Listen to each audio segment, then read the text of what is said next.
Hey everyone and welcome back to the channel. Today I'm excited to walk you through a practical and super useful tutorial, how to make an employee timesheet in Google Sheets. Whether you manage a small team, freelance, or just want to keep tighter control of your own work hours, a well-made timesheet can save you tons of hassle. By the end of this video, you'll understand not only how to create a timesheet in Google Sheets, but also how to use a simple formula that takes the pain out of tracking daily hours and break times. So grab your laptop and let's get started. First things first, let's open up Google Sheets. If you're already logged into your Gmail, you'll find this step incredibly quick. Just head up to the top right corner of your screen. You'll see a little grid made up of 9 dots. That's the Google Apps menu. Click on that and a drop-down will appear. Here you'll see all your favorite Google tools, including Google Sheets. Go ahead and click on the green Sheets icon and a new tab will open up with your blank spreadsheet ready to go. If you're switching from another app, don't worry.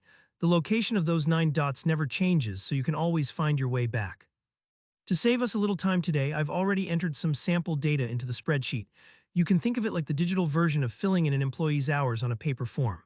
In my example, imagine a simple table. You have employee names, dates, clock-in times, clock-out times, and a column for break durations.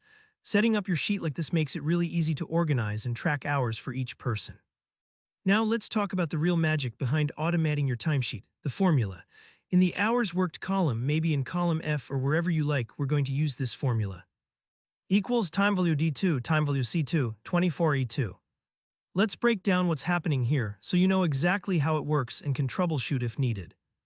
First, time value D2 grabs the time the employee clocked out and time value C2 is when they clocked in. We subtract one from the other to get the total hours worked during their shift. Now you might notice that subtraction gives you a fraction of a day because Google Sheets tracks time as a part of a 24-hour cycle. To convert that into actual hours, what we really care about, we multiply by 24. But we're not done yet. Most workplaces include a break, typically unpaid, and we don't want that counted toward total hours worked. That's where the E2 part comes in. The E2 cell holds the length of the break in hours, so by subtracting that, you're left with the true paid working hours for that shift. This might sound a little complex at first, but once you plug it in and see the numbers fill in automatically, trust me, it's a game changer. If you run into any errors at this stage, double-check your time formatting. Google Sheets needs times in either 24-hour or clear AM/PM format to work correctly. Don't worry if it takes you a few tries to get it just right. Practice makes perfect, and soon you'll be building sheets like a pro. And that's all there is to it. Now, whenever you enter the clock-in time, clock-out time, and the break duration, Google Sheets will instantly calculate the hours worked for you. Think about how much time that'll save you each week.